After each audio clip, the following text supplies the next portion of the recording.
سرور کہوں کہ مالکو مولا کہوں تجھے،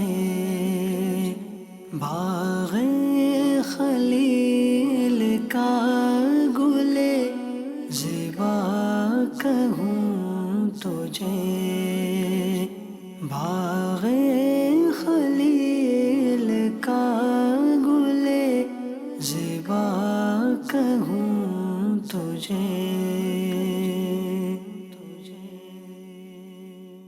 الحمدللہ رب العالمین والصلاة والسلام علی سید الانبیاء والمرسلین، اما بعد فاعوذ باللہ من الشیطان الرجیم، بسم اللہ الرحمن الرحیم۔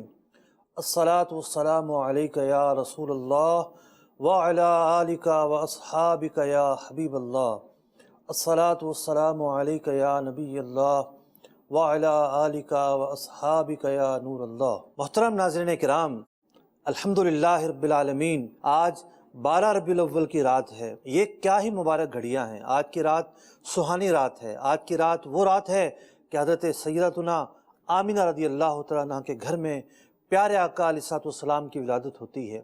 آج صبح بہارا کی رات ہے۔ وہ رات ہے کہ جب ظلمت چھٹ گئی، جب نور کے بادل چھا گئے، کروڑوں مسلمان آج کی رات پیارے آقا علیہ الصلوۃ والسلام کا ذکر خیر کر رہے ہیں۔ اہتمام کے ساتھ میلاد پاک کی محفل سجی ہوئی ہیں، گھروں پر چراغاں ہے، دکان پر، گاڑیوں پر، گھروں پر میلاد پاک کے جھنڈے لہرا رہے ہیں، اور جو دن ہوگا اس دن میں بطور خاص مسلمان میلاد نبوی کا جلوس نکالیں گے، مرحبا یا مصطفیٰ کے نعرے بلند کریں گے۔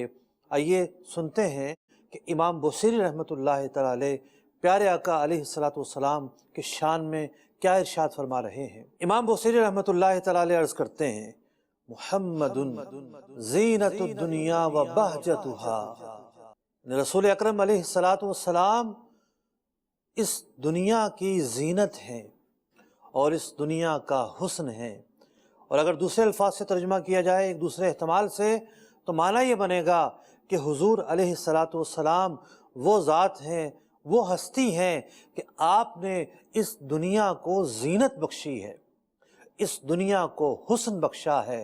فرماتے ہیں، محمد کاشف الغمات والظلم، آپ کی ذات وہ ہستی ہے کہ جو پریشانیاں دور کرنے والی ہے، مصائب دور کرنے والی ہے، مشکلات دور کرنے والی ہے، اور جو ظلمت اور اندھیرے ہیں ان اندھیروں کو دور کرنے والی ہے۔ اللہ اکبر۔ دنیا کو طرح طرح کی چیزوں سے سجایا گیا ہے۔ دنیا کی زینتیں بہت ساری چیزیں ہیں اس کائنات کے اندر، دلکشی کی، حسن پر مبنی، رعنائیوں پر مبنی، چمک پر مبنی، روشنی پر مبنی بہت ساری چیزیں ہیں۔ قرآن پاک میں فرمایا گیا، وَلَقَدْ زَيَّنَّا السَّمَاءَ الدُّنْيَا بِمَصَابِيحَ، ہم نے دنیا کو زینت بخشی چراغوں کے ذریعے۔ کون سے چراغ مراد ہیں یہاں پر؟ آسمان پر چمکتے ہوئے ستارے مراد ہیں، کہ وہ جو ستارے ہیں وہ دنیا کے لیے زینت ہیں، چمک ہیں، کہ ان سے روشنی پھیلتی ہے، ان سے لوگ ان کی طرف دیکھتے ہیں، آنکھوں کو ٹھنڈک ملتی ہے۔ اور مزید فرمایا گیا، وَجَعَلْنَاهَا رُجُومًا لِلشَّيَاطِينَ، اور یہ ستارے اس لیے بنائے گئے تاکہ شیاطین کی طرف شہاب پھینکے جائیں۔ حضرت قتادہ رضی اللہ تعالیٰ عنہ ارشاد فرماتے ہیں کہ ستاروں کا جو مقصد ہے، 3 مقاصد ہیں، 3 کے علاوہ کوئی چوتھا مقصد نہیں ہے۔ پہلا یہ ہے کہ یہ زینت ہے، یہ اس کائنات کی زینت ہیں، اور دوسرا مقصد یہ کہ جب شیاطین فرشتوں کی باتیں سننے جاتے ہیں تو شہاب ثاقب پھینکے جاتے ہیں اور یہ دور بھاگ آتے ہیں۔ اور تیسرا مقصد یہ بیان کیا کہ ان کے ذریعے جو علامات ظاہر ہوتی ہیں، لوگ راستے تلاش کرتے ہیں، لوگ اوقات کا، گھڑیاں پہلے نہیں ہوا کرتی تھیں، لوگ اندازہ لگاتے تھے یہ ستارہ اس وقت چمک رہا ہے، اتنا ٹائم ہوا ہوگا، لہٰذا یہ 3 وہ مقاصد ہیں، 3 وہ باتیں ہیں کہ جو ستاروں کے بنانے کا مقصد ہے۔ اور ایک اور آیت مبارکہ میں اللہ رب العزت ارشاد فرماتا ہے کہ جو ستارے ہیں اس کے ذریعے اللہ رب العزت نے جو آسمان دنیا ہے اسے زینت بخشی ہے۔ وَحِفْظًا مِّن كُلِّ شَيْطَانٍ مَارِدٍ، اور نگاہ رکھنے کو ہر شیطان سرکش سے۔ تو دنیا کے اندر زینت، رعنائیاں، بہت ساری ہیں، اور بات یہ ہے کہ اگرچہ کہ ستاروں کو زینت کہا گیا، انہیں مصابیح کہا گیا، لیکن قرآن پاک رسول اکرم علیہ الصلاۃ والسلام کو کیا ارشاد فرما رہا ہے، آپ کو کیا خطاب دیا گیا ہے؟ قرآن پاک کہتا ہے وَدَاعِيًا إِلَى اللَّهِ بِإِذْنِهِ، اور یہ محبوب اللہ کی طرف بلاتے ہیں، وَسِرَاجًا مُنِيرًا، اور آپ نور پھیلانے والے چراغ ہیں، آپ تو روشن چراغ ہیں۔ تو نبی اکرم علیہ الصلوۃ والسلام بھی روشن چراغ ہیں۔ تو بات یہ ہے کہ اس جہاں کے اندر کسی کو بو پسند ہے، کسی کو گل پسند ہے، کسی کو گلزار پسند ہے، کسی کو کوہسار پسند ہے، کسی کو ساحل بحر پسند ہے، کسی کو صحرا پسند ہے، کسی کو کھیت اور کھلیان پسند ہے، کسی کو جلوہ شب پسند ہے، کسی کو صبح کا اجالا پسند ہے۔ ہر ایک مختلف چیزوں میں دلچسپی رکھتا ہے، کسی کو کیا بھاتا ہے، کسی کو کیا بھاتا ہے، کسی کے دل کی جو میلان ہے دل کا وہ کسی چیز کی طرف جاتا ہے، اور کسی کے دل کا میلان کسی چیز کی طرف جاتا ہے۔ لیکن ایک عاشق صادق جو ہوتا ہے وہ دنیا کے تمام رعنائیوں کو، تمام رنگتوں کو، تمام زیبائیوں کو ایک طرف رکھتے ہوئے اپنے پیارے آقا علیہ الصلاۃ والسلام کے حسن پر قربان ہو جاتا ہے۔ وہ آپ ہی کو سب سے بڑھ کر خوبصورت سمجھتا ہے، آپ ہی کو سب سے بڑھ کر منور سمجھتا ہے، آپ ہی کو سب سے بڑھ کر باکمال سمجھتا ہے۔ اس جہاں کا رنگ، اس جہاں کی خوشبو، اس جہاں کی بو، وہ سب کی سب آپ کے صدقے نظر آتی ہیں۔ اسی لیے تو امام بوصیری رحمۃ اللہ تعالی علیہ فرما رہے ہیں کہ محمد زینت الدنیا و بہجتها، بلا شبہ اس جہاں کے اندر اگر حسن ہے، زینت ہے، خوبصورتی ہے، وہ نبی اکرم علیہ الصلاۃ والسلام کی وجہ سے ہے کہ اللہ تعالیٰ نے آپ کی وجہ سے اس جہاں کو روشن فرمایا، اس جہاں کو مزین فرمایا، اس جہاں کو حسن بخشا، جمال بخشا، کمال بخشا۔ اعلیٰ حضرت امام اہل سنت رضی اللہ تعالیٰ عنہ کیا خوب ارشاد فرما گئے۔ آپ فرماتے ہیں انہی کی بو مایائے سمن ہے، انہی کا جلوہ چمن چمن ہے۔ ایک عاشق صادق جب یہ دیکھتا ہے کہ اس دنیا کے اندر جو کمال ہے، جو خوبصورتی ہے، جو زیبائی ہے، جو حسن ہے، جو رعنائیاں ہیں، وہ سب کی سب نبی اکرم علیہ الصلاۃ والسلام کے صدقے سے ہے، تو انہی کی بو مایائے سمن ہے، انہی کا جلوہ چمن چمن ہے، انہی سے گلشن مہک رہے ہیں، انہی سے گلشن مہک رہے ہیں، انہی کی رنگت گلاب میں ہے۔ اگر گلاب کے اندر تر و تازگی ہے، رعنائی ہے، خوبصورتی ہے، ایک لال رنگ ہے، آنکھوں کو بھاتا رنگ ہے، تو یہ رنگ حضور علیہ الصلوۃ والسلام کا صدقہ ہے۔ تو ایک عاشق کی جو نظر ہوتی ہے اس کا اپنا اینگل ہوتا ہے، اپنا زاویہ ہوتا ہے۔ وجہ کیا ہے کہ اس کی نظر قرآن و حدیث پر ہوتی ہے۔ حدیث پاک میں آتا ہے، حضرت انس بن مالک رضی اللہ تعالیٰ عنہ روایت کر رہے ہیں کہ نبی اکرم علیہ الصلاۃ والسلام مدینہ منورہ میں داخل ہوئے ہیں، آپ کے قدم پہلی بار اس شہر پر پڑے ہیں۔ یہ مدینہ جو یثرب تھا، جو بیماریوں کا گھر کہلاتا تھا، آج آپ اس شہر کو بقائے نور بنانے آئے ہیں۔ تو حضرت انس رضی اللہ تعالیٰ عنہ کے الفاظ کیا ہیں، انہوں نے کیا نقشہ کھینچا کہ نبی اکرم علیہ الصلاۃ والسلام جب اس شہر میں آئے ہیں، آپ کے قدم جب یہاں پڑے ہیں تو کیفیت کیا تھی۔ فرماتے ہیں لما کان الیوم دخل فیہ رسول اللہ صلی اللہ علیہ وسلم، وہ دن جس دن حضور علیہ الصلاۃ والسلام مدینہ منورہ میں داخل ہوئے، اضاء منہا کل شیء، تمام کی تمام چیزیں روشن ہو جاتی ہیں۔ روشن تو روزانہ ہوتی تھی، سورج کی روشنی تو روزانہ پڑا کرتی تھی، لیکن آج وہ روشنی آئی ہے، وہ رنگت آئی ہے، وہ نور آیا ہے کہ سورج کی روشنی بھی پھیکی پڑ رہی ہے۔ آج سورج کی روشنی سے بڑھ کر چیزوں کو روشنی مل رہی ہے۔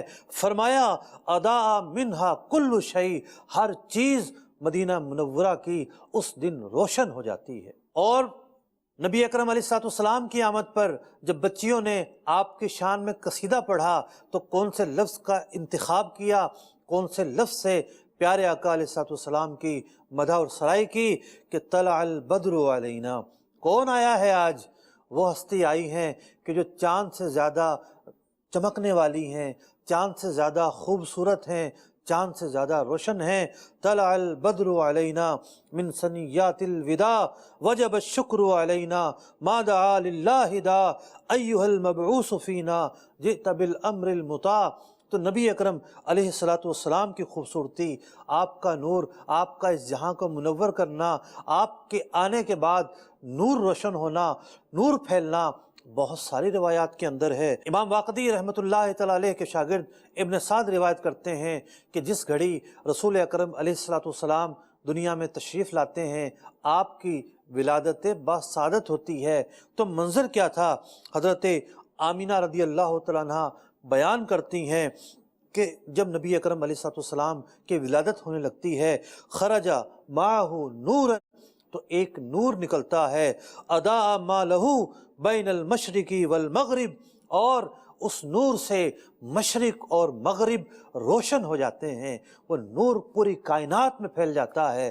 تو نبی اکرم علیہ الصلوۃ والسلام کی رعنائیوں کی، آپ کے نور کی، آپ کی روشنی کی، آپ کی چمک کی کیا بات ہے۔ ایک اور حدیث سنتے ہیں، امام بہقی رحمۃ اللہ تعالیٰ علیہ دلائل النبوہ میں فرماتے ہیں کہ حضرت عثمان بن ابی العاص روایت کرتے ہیں، حدثنی امی، کہ میری ماں نے مجھے بتایا کہ جب رسول اکرم علیہ الصلوۃ والسلام کی ولادت ہوتی ہے، میری والدہ اس کمرے میں داخل ہوتی ہیں جہاں پیارے آقا علیہ الصلوۃ والسلام کا جلوہ نظر آ رہا ہے، جہاں آپ جلوہ افروز ہیں، جہاں آپ تشریف فرما ہیں۔ میری والدہ اس کمرے میں داخل ہوتی ہے تو میری والدہ یہ کہتی ہیں، فما شیء انظر الیہ فی البیت الا نور، کہ مجھے اس گھر میں سوائے نور کے، سوائے روشنی کے کچھ نظر نہیں آ رہا۔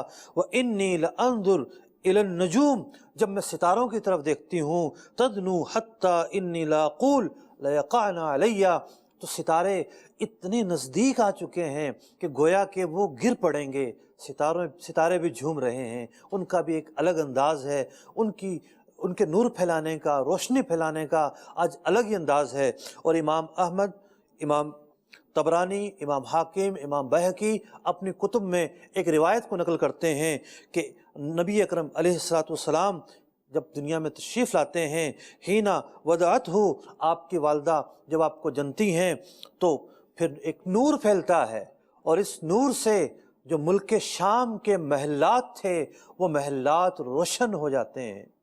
دیکھیے اتنی روشنی کیوں ہو رہی ہے، یہ ستارے جو ہیں یہ قریب کیوں آ رہے ہیں، یہ خوشیاں منائی جا رہی ہے، پیارے آقا علیہ الصلوۃ والسلام کے آمد پر یہ جشن منایا جا رہا ہے۔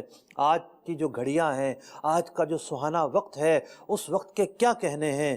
اللہ اکبر، یہ کس شہنشاہ والا کی آمد آمد ہے، یہ کون سے شہ بالا کی آمد آمد ہے، یہ آج تارے زمیں کی طرف ہے کیوں مائل، یہ آسماں سے ہے پہم نور کیوں نازل، یہ آج کیا ہے زمانے نے رنگ بدلا ہے، یہ آج کیا ہے عالم کا ڈھنگ بدلا ہے، یہ آج کاہے کی شادی ہے عرش کیوں جھوما، لبے زمیں کو لبے آسمانے کو چوما۔ آج کائنات کے الگ نظارے ہیں، فلک کے الگ نظارے ہیں، آج خوشیاں منائی جا رہی ہیں، آج ہر ایک جھوم رہا ہے، اپنے اپنے جھومنے کا انداز ہے۔ آج کسرا کے جو محلات ہیں اس کے اندر زلزلہ برپا ہے، آج خشک دریا بھی رواں کر دیے گئے ہیں۔ آج کے دن جو قریش کے جانور تھے وہ بھی بول رہے ہیں، وہ بھی گفتگو کر رہے ہیں، پیارے آقا علیہ الصلوۃ والسلام کی مدح و ثنائی بیان کر رہے ہیں۔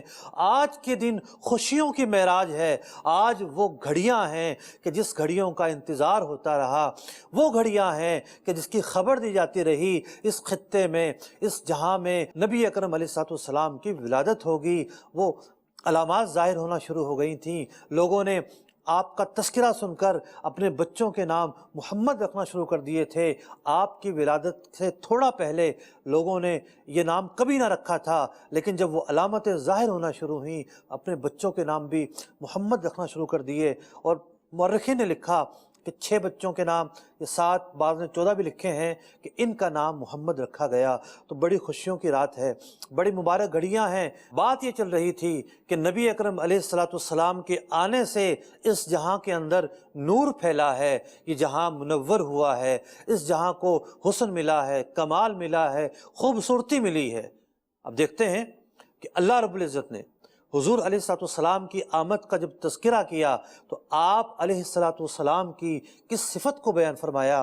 اللہ تعالیٰ ارشاد فرماتا ہے قد جاءکم من اللہ نور و کتاب مبین، کہ تحقیق تمہارے پاس آ گیا ایک نور اور روشن کتاب۔ تو نبی اکرم علیہ الصلوۃ والسلام کی آمد کے تذکرے پر آپ علیہ الصلوۃ والسلام کی جو صفت بیان کی گئی وہ صفت نور بیان کی گئی، اور یہاں ہم یہ اشارہ لے سکتے ہیں کہ نبی اکرم علیہ الصلوۃ والسلام اس جہاں کو منور کرنے والے ہیں، روشن کرنے والے ہیں، خوبصورت بنانے والے ہیں۔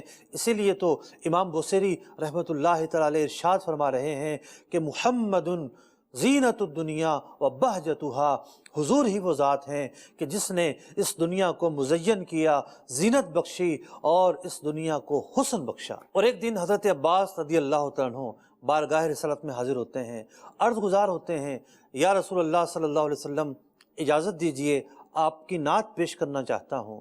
حضور علیہ الصلوۃ والسلام اجازت دیتے ہیں۔ حضرت عباس رضی اللہ تعالیٰ عنہ اپنے کلام میں، اپنے قصیدے میں کیا ارشاد فرماتے ہیں؟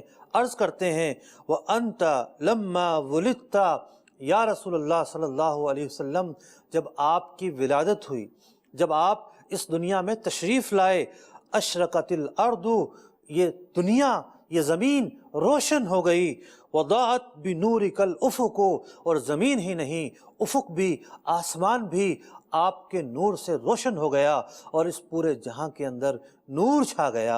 اور عرض گزار ہوتے ہیں یا رسول اللہ صلی اللہ علیہ وسلم فَنَحْنُ فِي ذَلِكَ الضِّيَاءِ وَفِي النُّورِ، اور یہ وہ روشنی ہے، یہ وہ نور ہے یا رسول اللہ صلی اللہ علیہ وسلم، وَسُبُلُ الرِّشَادِ فَنَحْتَرِقْ، اسی نور سے آج تک ہم روشنی حاصل کر رہے ہیں، آج تک ہم متمتع ہو رہے ہیں۔ اور سید کفایت اللہ کافی رحمۃ اللہ تعالی علیہ اپنے کلام کے اندر نبی اکرم علیہ الصلوۃ والسلام کی آمد کے وقت کا ایک نقشہ کھینچتے ہیں۔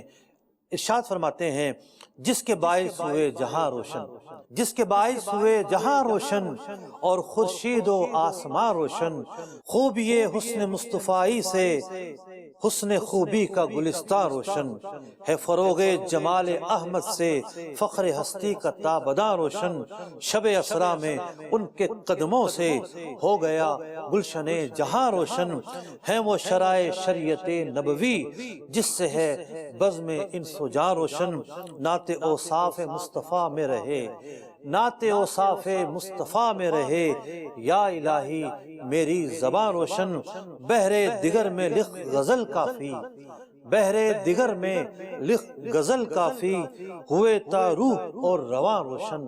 اللہ اکبر۔ نبی اکرم علیہ الصلوۃ والسلام کے جلووں کی، آپ کی رعنائیوں کی، آپ کے صدقے اس جہاں کو جو حسن ملا، اس جہاں کو جو کمال ملا، اس جہاں کو جو رعنائیاں ملیں، یہ باتیں ہوتی رہیں گی، کبھی ختم نہ ہوں گی۔ اگلے مصرے کی طرف چلتے ہیں۔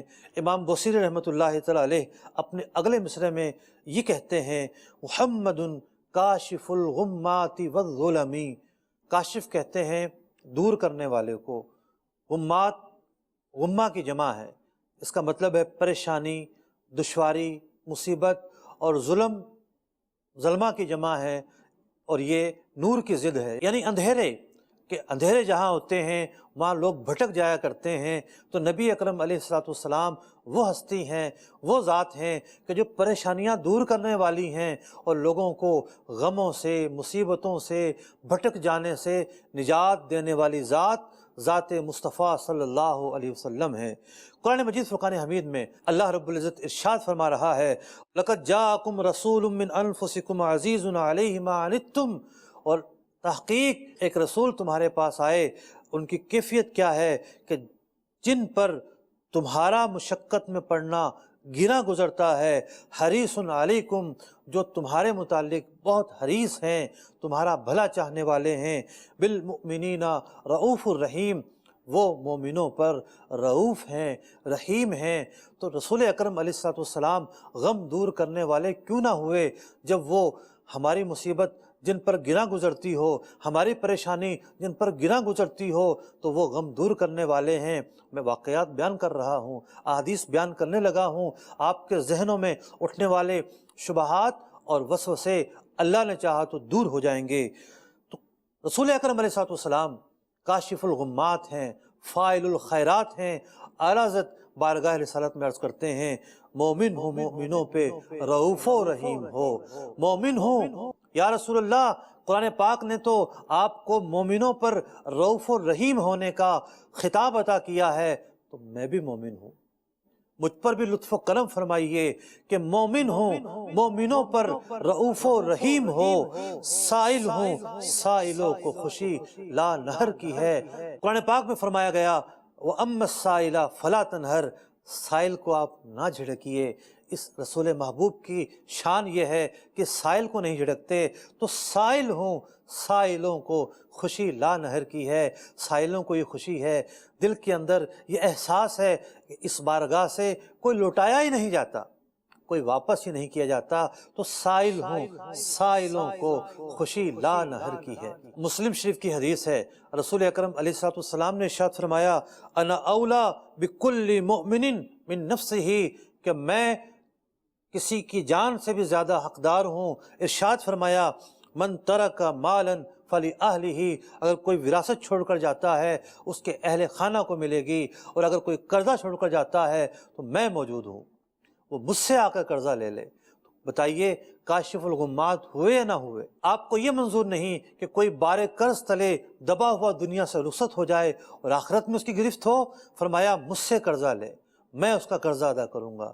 اللہ اکبر۔ ایک اور حدیث پاک میں آتا ہے، فرمایا گیا حیاتی خیر لکم، کہ میری زندگی تمہارے لیے بہتر ہے، وہ وفاتی خیر لکم، میری جو وفات ہے، دنیا سے چلا جانا ہے، وہ بھی تمہارے لیے بہتر ہے، کہ تمہارے اعمال مجھ پر پیش کیے جاتے ہیں، اور جب میں اچھے عمل کو دیکھتا ہوں اللہ کا شکر بجا لاتا ہوں، اور جب میں کوئی برا عمل دیکھتا ہوں تو پھر میں اللہ کی بارگاہ میں تمہارے لیے استغفار کرتا ہوں۔ تو یہ محبوب کاشف الغمات کیوں نہ ہوئے، فاعل الخیرات کیوں نہ ہوئے؟